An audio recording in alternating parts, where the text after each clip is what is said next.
What's up, keepers? My name is Tommy Reardon. My name is David Skorodumov, and this is the Last Line of Defense podcast. Here, we'll talk about everything goalkeeping and what the goalkeeper position entails. This is episode 0, where you'll learn more about your host and their goalkeeping career experiences. All right, David, let's get started. So, can you tell us about the story of how or when you started playing goalkeeper?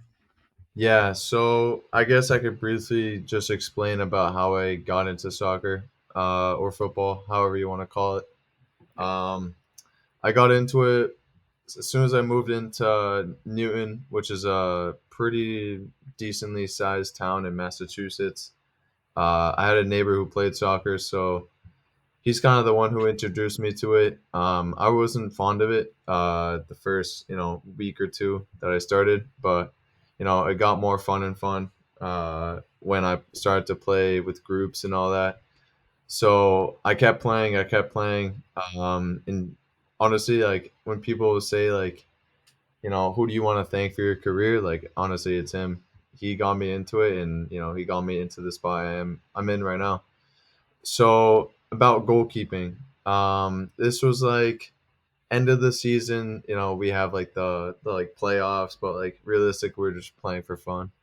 Yep. And our keeper gets injured. I forgot what he did, but he got injured. So they put me in goal because I was the biggest one, and you know, kind of makes sense in that age.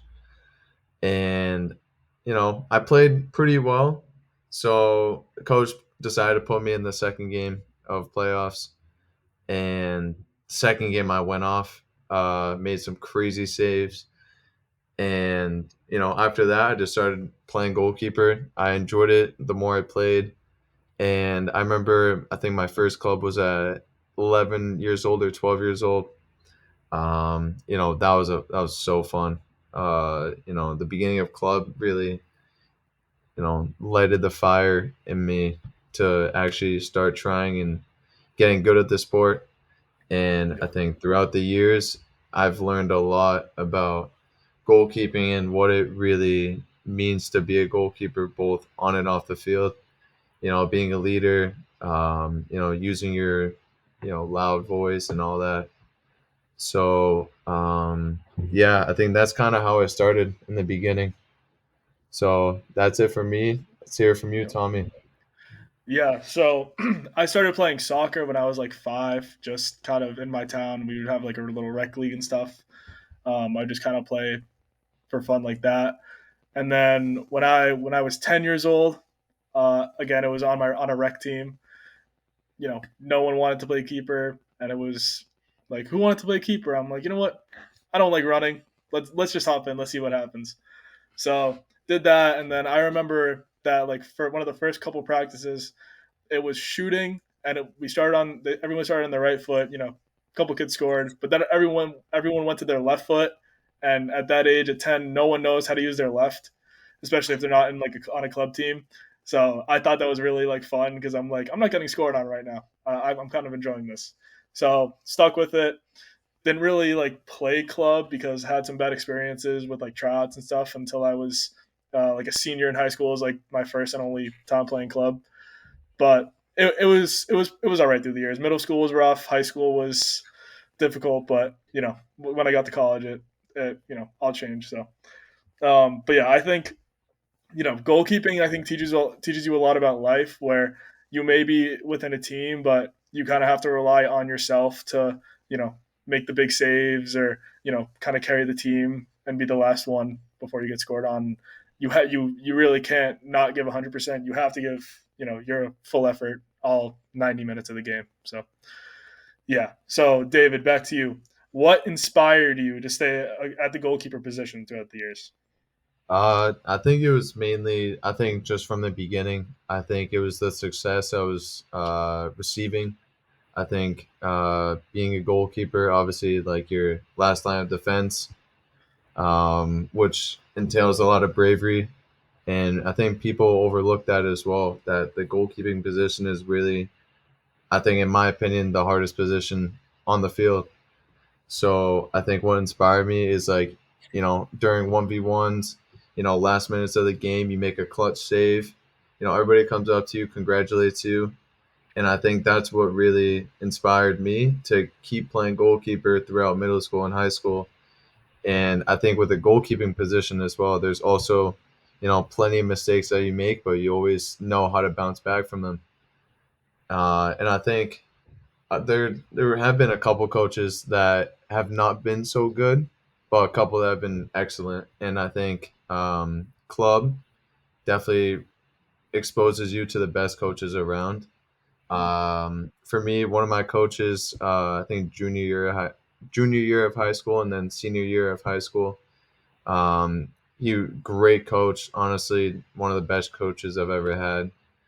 He went on to be the St. Louis City FC coach in the MLS, Yep. or actually is a scout now, but he's affiliated with the MLS team. So it just That's shows awesome. how much of a good coach he is. So I think with all of his positive feedback that he gave me, I think it really fueled me to become who I am right now.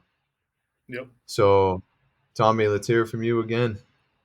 Yeah. So I think kind of the same thing, just same thing as you. Um, Being able to make saves and improve after mistakes and kind of having that positive reinforcement. But I think a little bit different from you is I think personally I thought it was really cool that I got to do something different than everyone else on the field. Like I got to use my hands, I got to wear something different. There was different expectations on you. Um, you didn't run a lot again. Like I'm going to keep going back to that. Conditioning wasn't my favorite.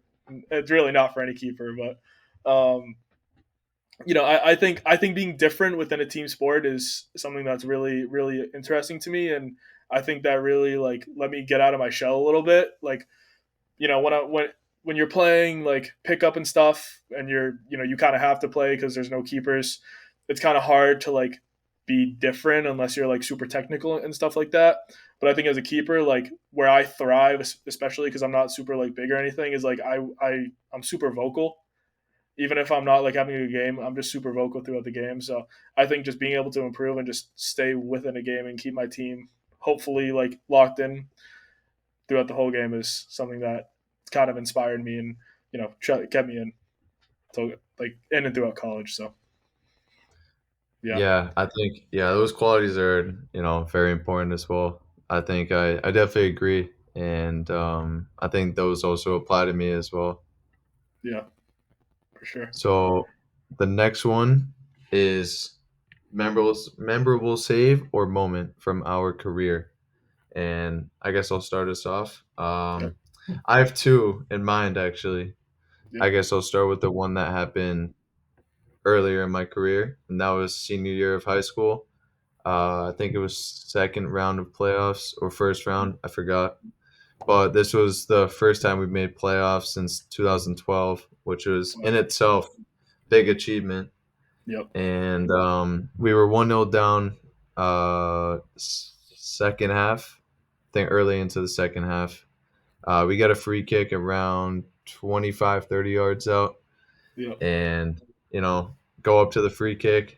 I confirmed with coach like, hey, can I go on the free kick to try to score? He said, yeah, go for it, but just know, if the ball ends up hitting the wall, comes back, you're on your own there. yeah, So I knew what the responsibility was. So I stepped up and I buried the free kick, bottom right. I think yep, even talking about it right now, I get a little bit of goosebumps because of how ecstatic the crowd was as well. We had a huge for sure. crowd for that game. So I think I also made history with that as well. I had to like ask around for people who have been like in Ashland, which is where I live, Yep, for like, to see if any other goalkeeper scored in playoffs, but I didn't hear back. So I'm assuming I'm the only one who scored, but could be yeah, wrong. yeah. That's So awesome. that's that's one of my moments. And then the one that happened in college, actually last year. This is the final of the conference tournament, and just for some background, in practice and just like day before a game, I would save penalties and face penalties against our starters who played, professional academies back in Spain, Portugal. So obviously they're very experienced and they're very good at penalties. And there was a couple of days where I just managed to go off and save at least 4 or 5 in a row. So I impressed the coach on that, and I think with that I gained the trust. And when I got my moment to shine, conference league final against our state rivals, coach, looks at me, waits me to go warm up. I go warm up on the bike, and I'm thinking, yeah, this is my moment. Yep. So, get my head ready, getting everything ready to go out there, save a pen, hopefully. And, everybody's cheering for me because obviously I haven't played the whole season. I was struggling with injuries a little bit. So that was kind of the issue. But in my luck, got my moment to shine. Stepped up, saved a PK to win the conference tournament. And I think that beats the free kick that I scored in the playoffs, 100%. Those are two To crazy moments. Yeah, I know, crazy, crazy moments. I get Yeah, goosebumps, man, I know. goosebumps. As a keeper, both of those moments are like something you hope for. A goal and then a PK save. Oh, I know. Yeah, the You PK got save both. was unreal though. Yeah, I getting know. the whole support from the whole school as well. Oh, A lot of them crazy. were there as well. So Yeah, yeah, I bet. crazy moments. Nuts. All right, Tommy, let's hear it. Yep. So the one that really comes to mind for me is my second year of college. So we played MIT our first game of the season, and the season before I'd only played one game because our starter was a senior. He was all region, and the only reason he didn't play in that one game was because of COVID. That was 2021. It was COVID, so I had to play as a backup. But so first game of the season, we didn't have a starter because there was a freshman coming in. So coach gave me the nod since I'd been there a year, and he knew me. But we went out against MIT. It was my first game. I'm all excited and stuff. I have people I know in the crowd, and I had 10 saves in a college game. So I thought that was really cool for me personally because I hadn't really seen the field for like at least a season. So, and not even just because of injury, just because of getting beat out, every game because I wasn't as good as him as the starter my freshman year. But my sophomore year I thought it was my time to shine, but after that one game, it was kind of downhill from there. But that was the peak of my career. So 10 saves against a pretty strong Division 3 squad, but you know, it was pretty cool. So Yeah, I know a couple of people in MIT as well. I think yeah, I'm not sure if they were playing while you played against them, but that team has always been pretty good. yeah, they're always pretty good Yeah. for sure. All right. Yep. Next up is underrated skill for a goalkeeper, and I Yeah. think to start off on that, I think modern day goalkeeping requires techie footwork, and I think being Technical. confident on the ball as well. You look at the best goalkeepers in the world. I think the one that comes into mind is Ederson. You know, Yep. honestly, For one of the sure. best with his footwork. Yep. And I think people overlooked that a couple of years ago, but I think as the goalkeeping position has been, modified and become more modern, I think that's a skill that people actually look into. And I think goalkeeping coaches as well, they do a good job of really focusing on that as well. And I think another underrated skill would be handling.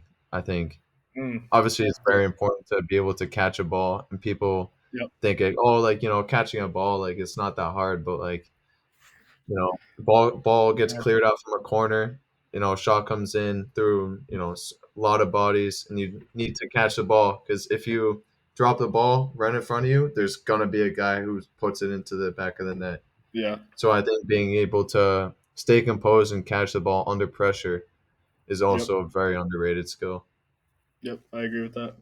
Yeah, as a goalkeeper coach, that's what I teach to no matter who it is, my like new keepers or my college guys. We catch no matter if you do it in a game, it's different, but I train catch everything. Volleys, I Yeah. train catch everything. So I think catching definitely. I think on top of that, knowing how to like parry, like knowing where to parry to, like good areas to parry to, because you can make a save and it can bounce straight out. But that just gives them most likely an easier goal scoring opportunity. So if get it out to the sides and just in the areas you want to find near the sidelines and the corners. That's one. I would say again as a newer goalie coach and as a player for 15 years at the goalkeeper position. I think like even and I do it really well. I personally think, but being vocal, like I think right now it's a struggle to find keepers, younger keepers especially, that are very vocal. They're always just very very quiet, and they don't know kind of what to say. I Yeah. think that's another thing. Yeah, I agree with that. I think Yeah. speaking like personally as well, I think I struggle with that. But I think my college goalkeeper coach actually, told me like don't be scared to, you know, be loud. Sometimes you might say the wrong thing, but you learn from it. You know, Yeah. I train with experienced players and they tell me what's wrong to say and what's right to say. Yep. And I think as of right now, I think my communication has been the best it's ever been. So I think the feedback as well from those experienced guys has definitely helped as well. Yeah. And then one more thing I'll add on that actually is being brave. Like not really caring what other guys say. Like asking for feedback from players. Like, hey, what do you want me to say in this scenario, or what should I not say in that scenario, et cetera, et cetera. But being able to just like get feedback, like not taking anything personally. I would say not taking anything personally. Like Yeah. even if guys yell at you, it's like, okay, well, obviously I must have done something wrong, but you know, being able to take it and then being you can dish it right back if you need to, but being able to take stuff and take it on the chin. Yeah, and then one more thing, I think being direct with your communication. I think a lot of goalkeepers just say like, like shift right, shift left, but they aren't direct. They aren't saying names as well. I think Yep. putting like, like John shift 5 yards to the right, Yeah. or just drop back to the 18, or just being more direct. I think it's too broad what Yeah. younger goalkeepers say. So I think teaching them early on that being direct is the best way to get information across. It's going to be very beneficial for them to learn For from sure. that. I definitely agree with that. That's actually a great one. Yeah. Next thing is, who are some of your goalkeeping idols from when you were growing up, and even now, but who are definitely some growing up?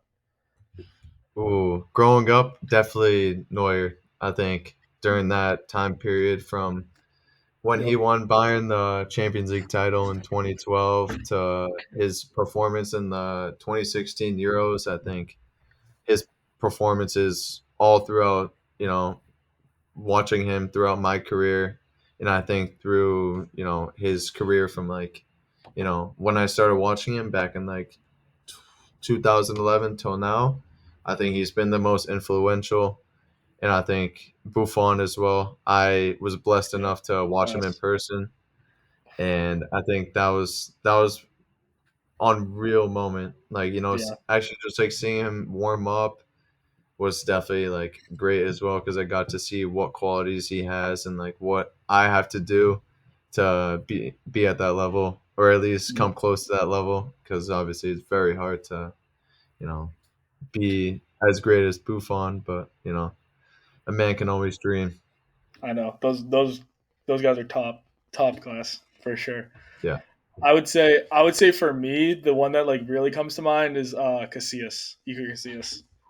Cool. Yeah, Yeah, yeah, yeah, yeah. especially because he's smaller. Like I'm a smaller keeper. Like I'm like 6 foot, so I try to look at like smaller keepers, and he's definitely one of the guys I look at. But I think Neuer is like, if you're a keeper around that era, like you start watching soccer around that era, it's Neuer all the way. But I think another one, yeah, definitely Iker Casillas, and then who's another one?